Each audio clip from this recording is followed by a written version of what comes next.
जय श्री कृष्ण चैतन्य प्रभु नित्यानंद श्री अद्वैत गदाधर श्रीवासादि श्री गौर भक्त वृंद। हरे कृष्ण कृष्ण कृष्ण हरे हरे, हरे राम राम राम हरे हरे। सर्वप्रथम मैं अपने दीक्षा गुरु नित्य लीला प्रविष्ट श्री श्रीमद् भक्ति वेदांत नारायण गोस्वामी महाराज जी के अभय चरण कमलों में अनंत कोटि दंडवत प्रणाम ज्ञापन करता हूँ। उनकी अहेतु की कृपा की वांछा करता हूँ।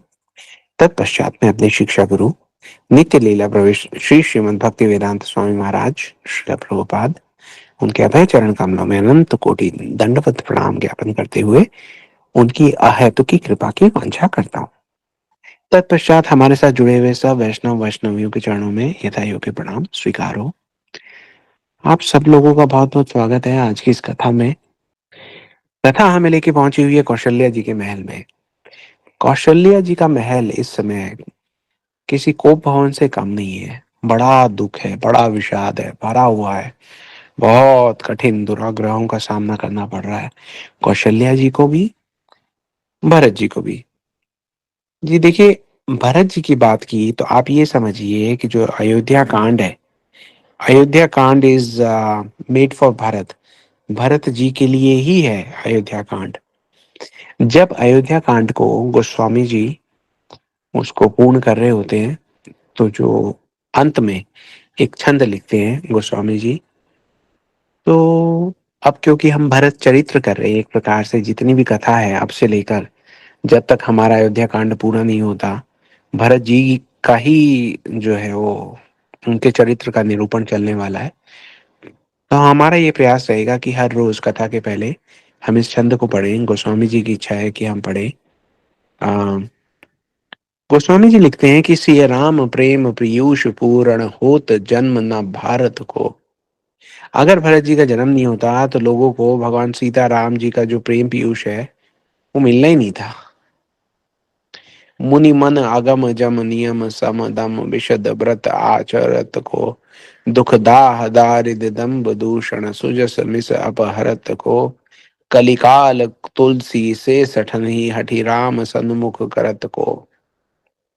देखिए तुलसीदास जी की कितनी दीनता है। वो ये कहते हैं कि कली काल में तुलसी जैसे सठी व्यक्ति को हठ पूर्वक राम जी की ओर सन्मुख करता कौन, अगर भरत जी नहीं होते। तो ये भरत जी, तुलसीदास जी तो भगवान के भक्त हैं, लेकिन तुलसीदास जी हमें ये कह रहे हैं कि हमारे जैसे हठी सठी लोगों को कली काल में श्री सीताराम जी की ओर जबरदस्ती उनकी तरफ मुंह कराता कौन, अगर भरत जी नहीं होते तो। हम्म उसके बाद सोठा लिखते हैं तुलसीदास जी, कहते हैं भरत चरित्र करी नेम तुलसी जो सादर सुन ही। सिय राम पद पेमु अवसी होई भव रस बिरती। देखिए this is a benediction. Goswami ji कहते हैं कि जो ये जो भरत जी का जो चरित्र है जो हम कर रहे हैं, एक प्रकार से आज जो चरित्र है वो थोड़ा और खुल के सामने आ रहा है। इसको जो कोई प्रेम से, श्रद्धा से, विश्वास से, प्रीति से सुनता है, उसके मन में भगवान का और भगवान की जो हलानी शक्ति है, मतलब राम और सीता जी के चरण पद के लिए प्रीति उसके हृदय में उत्पन्न होती ही होती है। भक्ति का उदय होता ही होता है, होता ही होता है और अवश्य होता है। ये तुलसीदास जी ने हमें वरदान दिया है। It's a benediction from him. तो हम तुलसीदास जी की लेखनी को प्रणाम करते हुए हम आगे बढ़ रहे हैं। जैसा कि हमने कहा कि आज की जो कथा है बड़ा कठिन घड़ी से हमारा परिचय करा रही है। भरत जी कौशल्या जी के पास आए हैं। हम्म, कौशल्या जी के पास जाके रो रहे हैं भरत जी। क्या कहेंगे? सिर्फ रोए जा रहे हैं। हम बोलते हैं तो क्या बोलते हैं? कहते हैं जननी मैं ना जी हो बिना राम, मैं ना जी हो बिना राम। मेरे से जीना संभव नहीं हो पा रहा बिना राम के। राम ही तन में राम ही मन में, रोम रोम में राम ही राम। राम बिना मोरा जीवन सूना, कैसे जीऊं मैं बिन राम। जी जो कौशल्या जी हूँ देख रही है, कौशल्या जी का भी यही हाल है। लेकिन जैसे भरत जी बोलने लगते हैं, कौशल्या जी को लगता है अपना दुख एक समय के लिए भूल जाती है। वो कहती है कि मेरे से ज्यादा दुख तो मेरे भरत का है। हैं उनके दुख को सुनने लगती हैं। भरत जी जो है एक प्रकार से चित्कार कर रहे हैं, कहते हे जननी, मैं ना जी हो बिना राम, मैं ना जी हो बिना राम, मैं ना जी हो बिना राम। वो ये कह रहे हैं कि मैं इस जीवन को कैसे धारण करूं।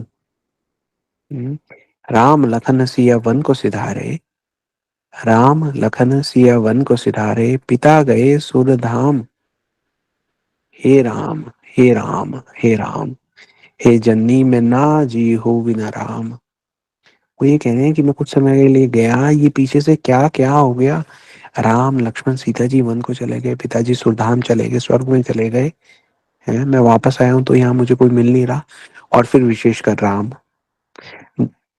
जिस प्रकार से एक बालक अपनी किसी भी आवश्यकता के लिए या ये समझिए किसी भी जिद के लिए सीधे अपनी माँ के पास भागता है, तो ऐसे ही भरत जी जो हैं वो कौशल्या जी के पास आए एक प्रकार से सीधा। हम्म, कहते हैं मात तात कह देख ही दे आई, कह सिए राम लखन दो भाई। जिस प्रकार से बच्चा जाके पूछता है ना अपने मासूम जो प्रश्न है वो अपनी माई के पास रखता है, वैसे ही आज कौशल्या जी के अंधेरे महल में अंधेरा ही है, वहां पे दिया जलाने का साहस भी कोई नहीं कर पा रहा। चंद्रमा भी जो है एक जगह टिका हुआ है, हिल नहीं पा रहा अपनी यात्रा में वो कहीं भी। बस हल्के हल्के देख पा रहे हैं भरत जी अपनी माँ को, कौशल्या माँ को, और उनसे ये कहते हैं कि हे माँ, मुझे बता तो सही, कह सिए राम लखन दो भाई, कि कहाँ गए सीता राम लखन मुझे छोड़कर। पिताजी चले गए, अरे जाते जाते मुझे उनके हवाले तो कर जाते, वही तो मेरे माता है, वही मेरे पिता है, कहाँ चले गए, बता माँ बता। अब ये वो बोल रहे हैं कौशल्या जी से। कौशल्या जी का तो वात्सल्य इतना है, अभी हम देखते हैं जैसे जैसे कथा आगे बढ़ेगी एक वात्सल्य का क्या चिन्ह होता है वो भी प्रकट होगा, है ना। ये देखिए नारी का जो रूप है किस प्रकार से आध्यात्मिक जगत की अगर हम बात करें, आध्यात्मिक प्रगति की अगर बात करें, अगर भक्ति के बारे में बात करें, तो कितना महत्वपूर्ण हो जाता है एक नारी का अपनी भक्ति में स्थिर होना। हम्म, आगे बात करेंगे, यहां तक बात हुई कौशल्या की। भरत जी ने दो लाइनें कही हैं। पहले में कह रहे हैं मात तात कह ते ही दिखाई, कहा सिया राम लखन दो भाई, ये कौशल्या जी से कहा कि हे माँ बता तो सही। उसके बाद केकई जी के बारे में कहते हैं केकई कत जन्मी जग मांझा, जो जन्मी ते भई काहे न बांझा। कौशल्या जी से पूछा तो इस प्रकार से पूछा, उस अधिकार से पूछा जिस अधिकार से एक बच्चा अपनी माँ से हट करता है, एक जिद करता है, मासूम से प्रश्न करता है कि माँ मुझे लाके दिखाओ, राम लक्ष्मण कहाँ है, सीता जी कहाँ है। और उसके बाद जब उनकी बात करते हैं भरत जी कैकई जी की, तो एक बार इतना दुत्कार करके बात करते हैं। वो ये कहते हैं कि कैकई कत जननी जग माजा, कैकई को इस जगत में जन्म लेने की आवश्यकता ही क्या थी, जन्म ही क्यों लिया उन्होंने, जो जन्मी तब भाई काहे ना बांझा। और अगर जन्म ले ही लिया था तो फिर वो बांझ क्यों ना हुई, मतलब मुझे उन्होंने जन्म दिया तो क्यों दिया। कुल कलंकु जेहि जन्मेऊ मोहि, अपजस भाजन प्रिय जन द्रोही, कोटि भुवन मोहि सरिस अभागी, गति असी मोरी माओ जेई लागी। वो ये कहते हैं कि उसने कैकई ने हमारे रघुकुल को कलंक लगाने वाला, अपयश के भांडे और प्रियजनों के द्रोही मुझ जैसे पुत्र को उत्पन्न किया। कौशल्या जिसे कहते हैं दोनों हाथ उठाकर ऊपर देखते हुए वो ये कहते हैं तीनों लोगों में आज मेरे समान अभागा कौन है, कौन है माँ मेरे जैसा अभागा। अभागा क्यों, मैं तुम्हें माँ कह रहा हूं, और अपनी गति तो देखो, अपनी हालत तो देखो। हालत जो है कौशल्या जी की वो अच्छी नहीं है, बिल्कुल काफी जर्जर अवस्था में जान पड़ती है। कभी कहा ना कि प्रकाश का साहस नहीं हो रहा कि वो उस कक्ष में प्रवेश करे, वो प्रकाश आकर कौशल्या जी के दर्शन कैसे करेगा। रानियों जैसा कोई वेश तो बना रखा नहीं, महाराज गए नहीं, चले गए हैं अब, तो विधवा का वेश है, विवाहता स्त्रियों के आभूषण नहीं है, कोई श्रृंगार नहीं है। कौशल्या के क्या पूरी अयोध्या का यही हाल है, हमने सुना ना, सरयू जो है जिसके ऊपर तट पर पनिहारिन जो है भगवान के भजन गाते गाते घूमती थी और पानी भरने आती थी, वहां पर आज कोई पनिहारिन ही नहीं है। पुष्पों के जो वृक्ष तो हैं लेकिन पुष्प मुरझाए हुए हैं। सुगंध जो है वो मानो पता नहीं कहाँ उड़ के चली गई है, कोई सुगंध ही नहीं है। आकाश में पक्षी नहीं दिखाई देते। भरत जी कहते हैं कि क्या कहें, कहाँ से पता लगाएं कि किसकी नजर लग गई है अयोध्या को। हम्म? भरत जी जानना चाहते हैं कि किसकी नजर लग गई है अयोध्या को। कौशल्य जी कहती हैं कि तुम्हारे विरह की नजर लग गई भरत, जब से तुम गए तभी से ही हुआ पुत्र। कौशल्य देखिए, हम जानते हैं कौशल्या जी ने कहा भी था सुमंत्री जी को, जैसे ये सब सारा विवाद चल रहा था, खबर फैलने लगी थी कि राम जो है वो छोड़कर जाने वाले हैं, तो कौशल्या जी ने कहा था सुमंत को संदेशा भेजो कि इसी क्षण दूत भेजे मेरे भरत के पास। है, एकदम बदहवासी में वो सबसे दासियों से कह रही थी, एक दासी को भेजा, दूसरी को, तीसरी को, सबको भेज रही है। वो कह रही है जाओ जाओ जल्दी जाओ सुमंत के पास, फिर उनको वापस बुलाती है। वो पीछे से उनको बुलावा भेजती है, बोली सुनो सुनो सुनो, बोले दूत को ये कह देना कि जब मेरे भरत के पास जाए तो वहां पे अयोध्या का कोई हाल नहीं बता दे। हम्म? महाराज के बारे में कोई सूचना मत देना वरना भरत को बड़ा दुख होगा। और अगर राम वनवास की कोई बात कही तो दुख प्रकट करने के लिए मेरा भरत जीवित ही नहीं रहेगा, शरीर का त्याग कर देगा, वो उस अयोध्या में कदम रखेगा ही नहीं जहां पर राम नहीं है। इसलिए उनको ये सूचना मत देना, बस कुछ भी करके किसी प्रकार से मेरे भरत को बुला लाओ। हम्म? क्योंकि माता कौशल्या के लिए तो भरत और राम इनमें कोई भेद ही नहीं है। भरत राम ही की अनुहारी, महाराज दशरथ भी तो यही कहते हैं, कहते हैं मेरे भरत राम दुई आंखें, दो आंखें, एक आंख राम है एक आंख भरत है। हम्म? और भरत जी ने आते ही उसी प्रकार से जिस प्रकार से हम अभी बात कर रहे हैं, ये अपना प्रेम दिखा रहे हैं माता के प्रति। हम्म? माता को ये कह रहे हैं कि हे माता, तेरी ये जो दशा हुई है उसका कारण मैं हूं, I am the blemish on the whole family, whole clan. पित सुर पुर बन रघुवर केतु, मैं केवल सब अनरथ हेतु, दीर्घ मोहि भय बेनु बन आगी, दूसह दाह दुख दूषण भागी। ये पिताजी इस संसार को छोड़कर चले गए, राम जी अयोध्या छोड़कर वन में चले गए, इसका क्या कारण है? पितु सुरपुर बन रघुवर केतु, मैं केतु के समान हूं, जैसे राहु केतु दो ग्रह है ना, वही कहते हैं केतु के समान केवल मैं ही हूं जो इन सब अनर्थों का कारण हूं, मुझे धिक्कार है माँ। मैं बांस के वन में आग उत्पन्न हुआ और कठिन दाह दुख और दोषों का भागी बना। स्वयं को इतना दोषी ठहरा रहे हैं भरत जी, भयंकर। हम्म? कौशल्य जी क्या कहें, उन्होंने भरत जी के मुंह पे हाथ रख दिया, बोले बस भरत और नहीं बोलना। मात भरत के बचन मृदु, सुनी पुनी ऊंठी सवारी, लिए उठाए लगाए और लोचन मोचती पारी। इतने कोमल सुन, देखिए भरत जी जो वचन कह रहे हैं वो स्वयं के लिए तो कटु वचन कह रहे हैं, लेकिन बच्चा कुछ भी बोले तो माता को वो प्रिय वचन लगते हैं, कोमल वचन लगते हैं। तो भरत जी के कोमल वचन को सुनकर कौशल्या जी जो है वो उठ गई। अब तक तो उनमें साहस नहीं हो रहा था, इतनी शक्ति नहीं आ रही थी उठ पाए, उठ गई अपने बच्चे को संभालने के लिए। उन्होंने भरत जी को उठाया, अपने गले से लगा लिया और नेत्रों से आंसू जो है वो बहाने लगी। हम्म, तो आंसू बहाते हुए जो कौशल्य जी वो ये कह रही है भरत जी से, भरत जी ने कहा ना कि ये सब का जो उत्तरदायी हूँ वो मैं हूँ, तो वो ये कहते हैं कि नहीं तुम नहीं हो, तुम इधर आओ, है ना। तुम ये कहते हो कि राम वन में चले गए हैं, अरे कोई कौशल्य से पूछे, जब कौशल्या के आगे राम के जैसा भारत है तो मैं कैसे मान जाऊं कि राम जो है वन में चले गए हैं। हम्म? सरल सुभाए माय ही लाए, अति हित मनहु राम फेरी आए। मुझे तो ऐसा लगता है मेरा राम आ गया, भरत तुम आ गए तो मेरा राम आ गया। बेटी बहुरी लखन लघु भाई, शोक सनह न हृदय समाई। बोले शत्रुघ्न आ गया तो शत्रुघ्न मुझे ऐसा लगता है कि मेरा लक्ष्मण आ गया। ये दो चीजें हैं जो हृदय में समाना चाह रही हैं और दो चीजें समा नहीं पा रही।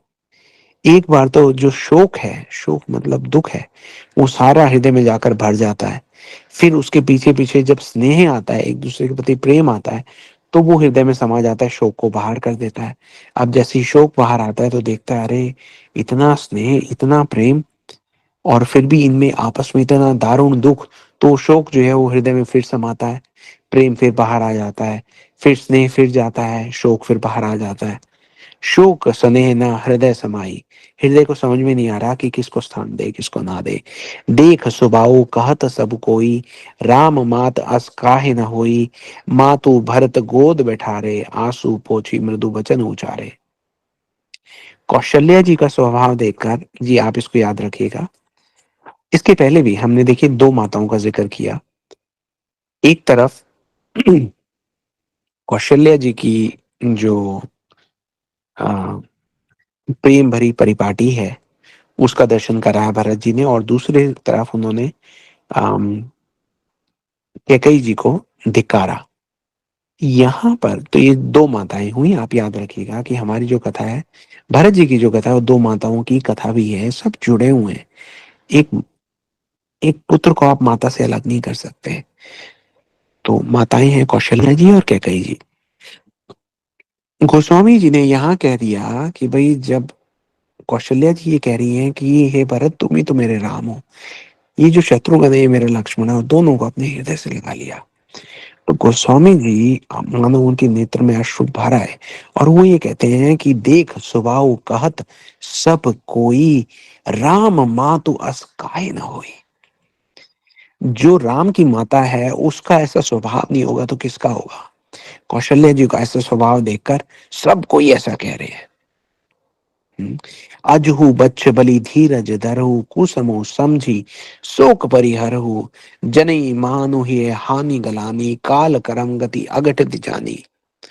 वो ये कहते हैं, ऐसी बात मत बोल भरत, मैं तेरी बलैया लेती हूँ, बलैया निकाल रही है भरत की। तुम धीरज धरो, इस समय जो है ये हमारे अनुकूल नहीं है, इसको प्रतिकूल समय जानकर शोक को त्याग दो। और बेटा, काल और कर्म की जो गति है वो तो अमिट होती है, उसको मानो, और हृदय में हानि और ग्लानि को मत प्रवेश करने दो। काहु दोष देहि जनिताता, भा मोहि सब विधि बाम विधाता। जे तिहु दुख मोहि जियावा, अजू को जाने काते ही भावा।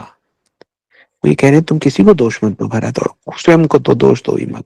तुम्हारी माता इस दोष को देख नहीं सकती, तुम स्वयं को दोष देना बंद करो। ये तो विधाता तुम्हारी माँ के लिए हर प्रकार से उल्टा हो गया। और देखो, अब तो ये पता ही लग गया, कोई संदेह रहा ही नहीं कि ये जो विधाता है मेरे प्रकार से उल्टा ही हुआ है। अगर विधाता मेरे अनुकूल होता, मेरे प्रतिकूल ना होता, मुझ पर थोड़ा सा करुणा रखता, तो क्या मैं अब तक जीवित रहती। इतना भारी दुख, और उस पर भी मुझे जिंदा रखे हुए है। इसको देखकर पता लगता है कि समय तो मेरा प्रतिकूल है भरत, तुम्हारा नहीं है। हम्म। पिता ने आज्ञा दी, रघुवर ने भूषण वस्त्र त्याग दिए, वल्कल वस्त्र पहन लिए। उनके हृदय में ना कुछ विषाद था, ना हर्ष था। उनका मुख प्रसन्न था, ना आसक्ति थी, ना रोष, ना द्वेष। सबका सब प्रकार से संतोष कराकर वो वन को चले। सीता जी भी उनके साथ गई। श्री राम के चरणों की अनुरागिणी वो किस प्रकार उनके बिना रह सकती थी।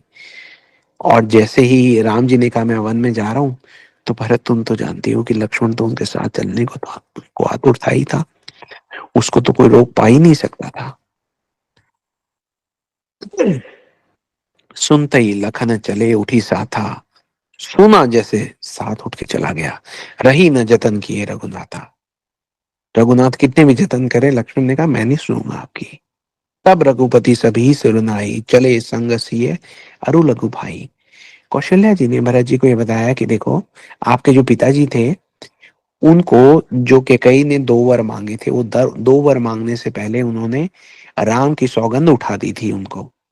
राम की क्योंकि सौगंध उठा ली थी, इस कारण तुम्हारे पिताजी ने जो दो वर हैं वो कैकेयी को दे दिए। अगर ऐसा नहीं होता तो तुम्हारे पिताजी कभी भी राम को वन भेजने के लिए राजी नहीं होते भरत। तो भरत जी को ये पता लगा, अच्छा पिताजी की ये मजबूरी थी। मजबूरी क्या, आप सब लोग भी ध्यान रखें, क्योंकि समाज में पता नहीं भांति भांति की भ्रांतियां हैं। लोगों को पता ही नहीं है कि किस कारण से। महाराज दशरथ तो वचन क्या, प्राण क्या, कुछ भी त्याग देते बोले नहीं, राम को नहीं जाने दूंगा। लेकिन क्योंकि राम जी की उन्होंने सौगंध उठाई थी, वर देने से पहले राम जी की सौगंध उठाई थी।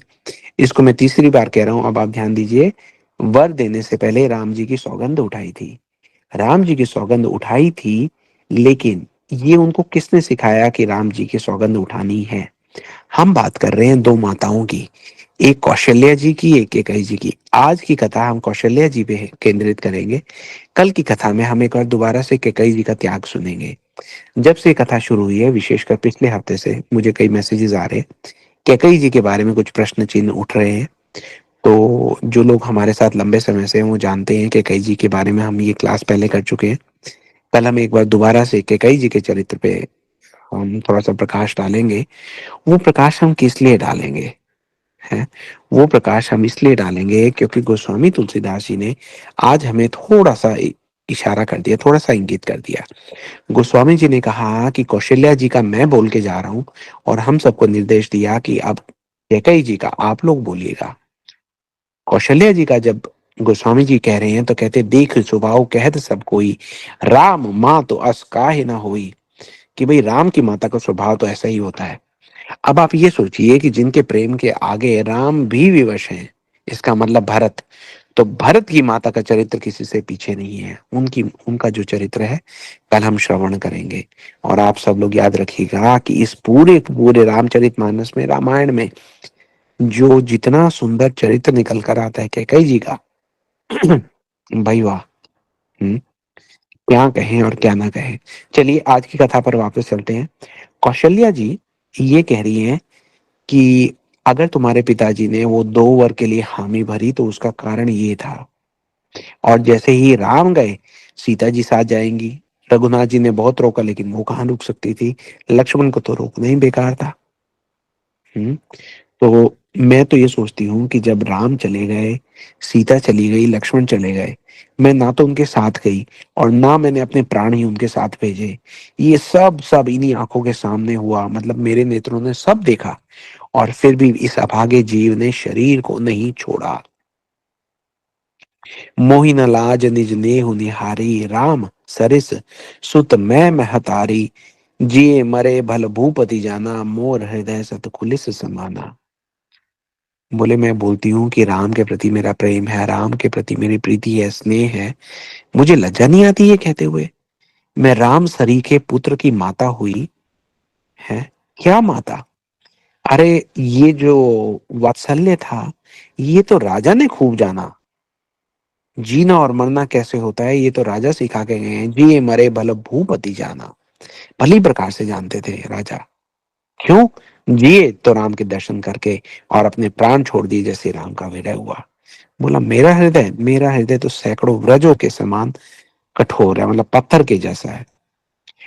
कौशल्या के वचन सुनी भरत रहित रनिवास, व्याकुल बिलपत राजगृह मनु शोक निवास। कौशल्या जी का जो महल है आज ऐसा लग रहा है कि वो शोक का निवास बन गया है।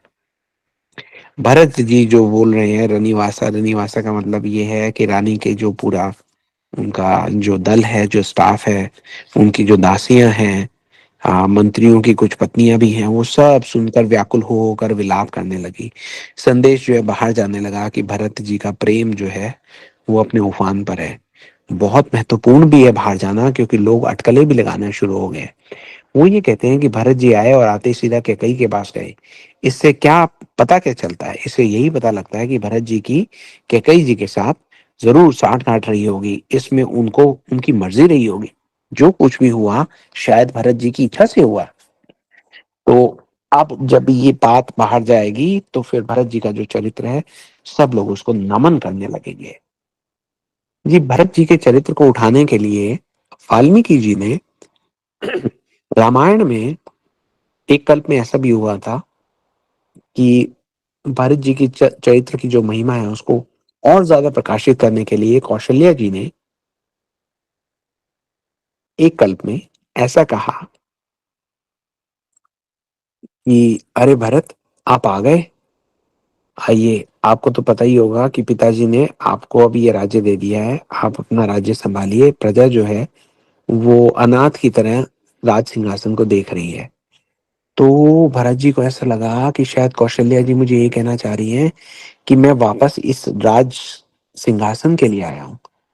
तो बड़ा उनको दुख हुआ। तो भरत जी वहां पर भी 28 प्रकार के पाप बताते हैं, गिनाने लगते हैं। वो ये कहते हैं कि हे माता, मुझे इसके बारे में कुछ नहीं पता, मेरा विश्वास करो।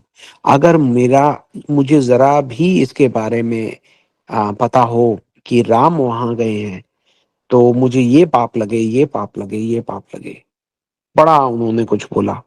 इधर रामचरित मानस में जिस कल्प से ये कथा कह रहे हैं गोस्वामी जी, या ये समझिए शिव जी सुना रहे हैं पार्वती जी को और गोस्वामी जी लिख रहे हैं, वहां पर तो छल विहीन सुचि सरल सुबानी, बोले जगत जोरू जुग पानी। जो माता है वो तो भरत जी को कहती है कि वो छल रहित है, पवित्र, सुंदर सीधी वाणी बोलने वाले हैं। तो जो सुंदर वाणी है वो ये कहती है कि हे माता, जो पाप अगर मुझे पता हो, भैया के वन जाने में मेरा थोड़ा सा भी सहमति अगर हो, तो जो पाप माता की हत्या करने वाले को मिलता है, जो पाप का अधिकारी पिता की हत्या करने वाला होता है, जो अपनी संतान को मारने से जो पाप लगता है, जो गौशाला और ब्राह्मणों के नगर जलाने से जो पाप होता है, जो पाप स्त्री और बालक की हत्या करने से होता है, और जो मित्र और राजा को जहर देने से जो पाप होता है, कर्म वचन और मन से होने वाले जितने पाप और उपपापक हैं, छोटे बड़े जितने भी पाप हैं, अगर इस काम में मेरा मत हो, तो हे मात, वो सब पाप मुझे आ लगे। हम्म? देखिए अब भरत जी इस बात को सहन ही नहीं कर पा रहे कि कोई ये भी सोच सकता है। तो वो यहाँ पे कौशल्या जी को ये कह रहे हैं कि मुझे कौन कौन से पाप लगे। वो ये कहते हैं जो लोग श्री हरि और श्री शंकर जी के चरणों को छोड़कर भयानक भूत प्रेतों को भजते हैं, हे माता, अगर राम के वन जाने में मेरा जरा सा भी मत हो, तो विधाता मुझे उनकी गति दे दे। जो लोग वेदों को बेचते हैं, वेदों को बेचते हैं का मतलब ये है कि वेदों का पाठ करते हैं और उसके बदले में धन लेते हैं। वो ये कहते हैं लाओ पैसे दे दो, इसको कहते हैं वेदों को बेचना। बेच ही वेदु धर्म तुरी ले ही, पिसुन पराये पाप कहीं दे ही। तो बोला वो बड़ा भारी पाप का भागीदार बनते हैं। जो धर्म की को दूर लेते हैं, चुगलखोर हैं, दूसरों को पापों को कह देते हैं, कपटी हैं, कुटिल हैं, कलह प्रिय हैं, क्रोधी हैं, जो वेदों की निंदा करने वाले हैं और विश्व भर के विरोधी हैं, जो लोभी हैं, लंपट हैं, लालची हैं, पराये धन और पराई स्त्री की ताक में रहते हैं। हे माता, यदि भगवान राम के वन जाने में मेरी जरा सी भी सम्मति हो, तो मैं इन सब की भयानक गति को अपने ऊपर ले लूं।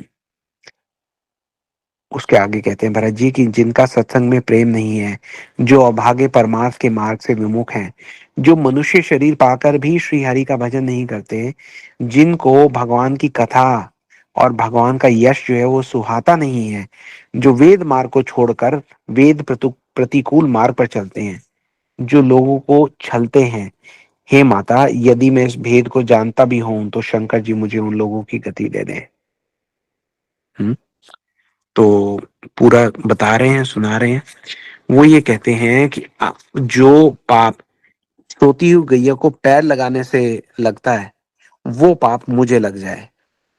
ब्राह्मण को दान देने का प्रण करने के बाद अपने प्रण से मुंह मोड़ लेने वाले व्यक्ति को जो भयंकर पाप लगते हैं, वो पाप मुझे लग जाए। और वो ये कहते हैं कि युद्ध के मैदान में, समर में गया हुआ व्यक्ति, युद्ध क्षेत्र में गया हुआ व्यक्ति क्षत्रिय धर्म का युद्ध में धर्म की रक्षा करने के लिए आगे बढ़ने की बजाय पीठ पीछे हट कर पीठ दिखाने वाला, मृत्यु से भयभीत हो जाने वाला क्षत्रिय का जो हाल होता है, जिस नरक में वो जाता है, उस नरक में मैं जाऊं। भगवान को भोग लगाए बिना किसी खाद्य पदार्थ की इच्छा रखने वाले व्यक्ति को जिस नरक की प्राप्ति होती है, वो नरक मेरे लिए बन जाए। भाग्य के द्वारा प्रदान किए हुए स्वादिष्ट खाद्य पदार्थ अपने आश्रितों को देने से पहले स्वयं ग्रहण करने वाले को जो पाप लगता है, अपने परिवार को, अपने आश्रितों को मांस, मदिरा या विष बेचकर पालन पोषण करने वाले को जो पाप लगता है। हम्म? और सबसे बड़ा, वो ये कहते हैं राम पद को भूलकर राज पद की इच्छा करने वाले को जो पाप लगता है, माँ, वो मुझे लग जाए। तो अब क्या बोले कौशल्या जी। यहाँ पर तो बहुत सुंदर, इतना सुंदर गोस्वामी जी कहते हैं। वो ये कहते हैं, अस कही मात भरत ही लाई, थन पाए स्तन ही नयन जल छाई, करत बिलाप बहुत ही भांति, बैठे बीती गई सब राती। माता कौशल्या जी ने ये बात सुने तो भरत जी को अपने हृदय से लगा लिया। भरत को कहती हैं कौशल्या जी, वो ये कहती है, भरत पुत्र कौन है मेरा, तुम हो ना। भरत जी जो है उनकी आंखों में आंसू भरे हुए, आंसू बह रहे हैं, मुंह से उनके स्वर नहीं फूट रहा। तो अपना सर को हिलाकर कहते हैं, हाँ माँ, मैं ही तुम्हारा पुत्र हूँ। तो कहते हैं, तो तुम क्या खुद को मुझसे बड़ा समझते हो, माँ हूं मैं तुम्हारी। हे भरत, अब तुम अपनी माँ कौशल्या को बताओगे कि तुम कैसे हो कैसे नहीं हो। अब तुम अपनी माँ कौशल्या को बताओगे कि तुम्हारे मन में भगवान, तुम्हारे मन में राम के प्रति कोई द्रोह नहीं है। अरे भरत, जितना तुम स्वयं को जानते हो उससे दुगना मैं अपने भरत को जानती हूँ, है ना। बोले ये हो ही नहीं सकता। ये हो सकता है कि किसी दिन सूर्य निकले लेकिन रात्रि का अंधकार दूर ना हो। ये हो सकता है कि मछली जल के बाहर निकलकर जीवित रह जाए, लेकिन ऐसा कभी नहीं हो सकता कि मेरे भरत के हृदय में राम के प्रति कोई विकार आ जाए। असंभव, असंभव, असंभव। भरत जी फूट फूट कर रो रहे हैं। मैया की गोदी में अपना सर रख दिया। मैया ने अपना हाथ भरत जी के सर पर रख दिया। इतना वात्सल्य आया, गोस्वामी तुलसीदास जी कहते हैं, थन पे स्रव ही नयन जल छाए, माता के स्तनों से दूध बहने लगा, नेत्रों में प्रेमाश्रु का जल छा गया। देखिए ये है वात्सल्य। माँ का जो दूध है वो केवल अपने बच्चे के लिए निकलता है, ये दिखावा नहीं है। इसे कहते हैं शुद्ध प्रेम। कौशल्या जी ने भरत जी को सही में राम माना है। दोनों माँ बेटे बैठे हुए हैं, बहुत विलाप किया। पूरी रात जो है वो बैठे बैठे बीतने को आई है।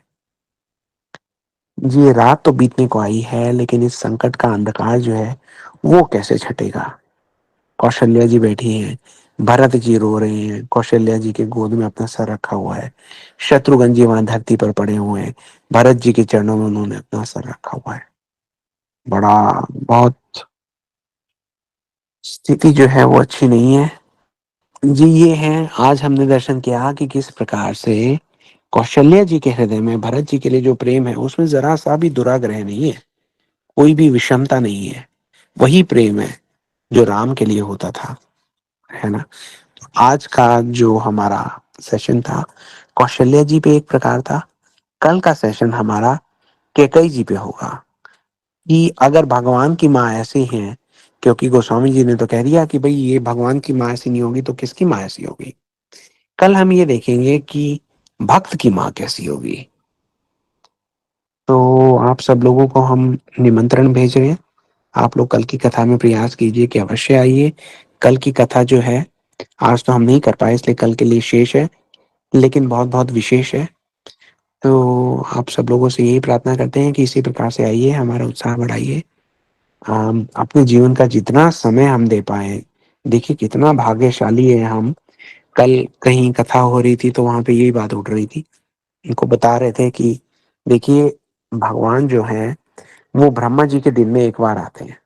अब ब्रह्मा जी के दिन में कितने अरबों खरबों साल आते हैं। तो जब भगवान आते हैं तो भगवान कृष्ण आके चले जाते हैं, उनके पीछे पीछे चैतन्य महाप्रभु आते हैं। जब चैतन्य महाप्रभु आते हैं तो आप ये समझिए विशेष विशेष कृपा लेके जाते हैं। अब आपने, हमने, हम सब ने कोई विशेष कर्म किए होंगे पिछले जन्मों में, जिसके कारण हमारा जो जन्म हुआ है वो ऐसे समय में हुआ है जब चैतन्य महाप्रभु केवल 500 वर्ष पहले ही होके गए हैं। आप सोचिए इस बात को जरा सा कि इसको हमारे जो स्वामी महाराज हैं श्रीला प्रभुपाद, वो कहते थे back to God, back to Godhead. उसका क्या कारण था, उसका कारण जो है वो मैं बताता हूँ आपको। जैसे जैसे हम भगवान की ओर बढ़ते हैं वैसे वैसे हमारा जन्म भगवान की जो प्राकट्य लीला है उसके आसपास के समय में होने लगता है। अब हमारा जन्म, हम इस समय भगवान के बारे में उस प्रकार से सुन पा रहे हैं जैसे भगवान अभी 500 550 साल पहले ही गए हैं। चैतन्य महाप्रभु तो भगवान है स्वयं। तो अगली बार हमारा जो जन्म होगा, अगर हमारे हृदय में एक प्रार्थना रही भगवान से, वैष्णवों से, भगवान के भक्तों से कि हे भगवान, आपका ये जो प्रेम है इसका हमें दर्शन करना है। हम कथा के माध्यम से दर्शन करने का प्रयास तो कर रहे हैं, लेकिन धीरे धीरे आप हमें और दर्शन कराइए। जैसे ही वो बात हम कहेंगे और भगवान को अगर लगेगा कि हाँ, हम जो बात कह रहे हैं वो हम सिंसियरली कह रहे हैं, तो फिर देखिए भगवान हमें जो हमारा अगला जन्म है वो वहां देंगे जहां पे हम भगवान की जो लीला क्रम है उसके और पास होंगे। इस बार तो हम चैतन्य महाप्रभु से 550 वर्ष जो है दूर हैं। अगला जो हमारा जन्म होगा वो ऐसे ब्रह्मांड में होगा जहां चैतन्य महाप्रभु अभी लीला किए, हो सकता है 200 साल पहले गए हों। फिर हम दोबारा लग जाएंगे वैष्णवों की प्रार्थना में। फिर हमारा जन्म जो होगा वो होगा जब महाप्रभु अपनी लीला कर रहे हैं, भगवान के भक्तों के हमें दर्शन होंगे। भगवान के भक्तों के दर्शन होंगे तो शुद्ध प्रेम की प्राप्ति हो जाएगी। इसे कहते हैं back to God, back to God head.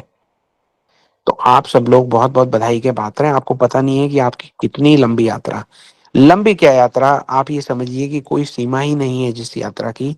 वो अब मतलब एक बहुत थका देने वाली यात्रा जो है वो खत्म होने को है। हम्म। ब्रह्मा जी का जो एक दिन है, आप ये समझिए, कैसे कहा जाए कि कितने लाख, आप ये समझिए कि 4 लाख को 4 लाख से मल्टीप्लाई कर लीजिए। इतने वर्षों का ब्रह्मा जी के 12 घंटे होते हैं, इसमें भगवान एक बार आते हैं। तो अरबों खरबों कितने साल हो गए, हम तो गिन ही नहीं पा रहे। उसमें हम कितने पास हैं भगवान के, सिर्फ 550 वर्ष। अब हमें इसका पूरा पूरा लाभ उठाना है। उन चीजों में नहीं पड़ना जिन चीजों का हम आम, हर एक प्रत्येक जन्म में दर्शन करते आए हैं। हमें उस चीज का दर्शन करना है जिसके लिए हमने मानव जन्म लिया है। वो क्या है? वो है भगवान की भक्ति। भगवान की भक्ति में का एक बहुत महत्वपूर्ण अंग है भगवान की लीला कथा का गायन और श्रवण, कीर्तन। तो आप लोग श्रवण करते हैं, उसके बाद उसका गायन कीजिए, कीर्तन कीजिए, लोगों को बताइए। आप सब लोग जानते हैं आपको क्या करना है। हमें गुरुवर को प्रसन्न करने के लिए अपना भरसक प्रयास करना है, ज्यादा से ज्यादा समय देना है भगवान की सेवा में। तो let's go back to God as soon as possible, urgently, as a matter of emergency. चलिए, आप लोग आज यहाँ पे आए, इतना बहुमूल्य आपने समय दिया, मेरे जैसे व्यक्ति को बोलने का अवसर दिया, उसके लिए मैं आप सब लोगों का बहुत बहुत आभारी हूँ। हरे कृष्णा, जय श्री राम, जय श्री राधे।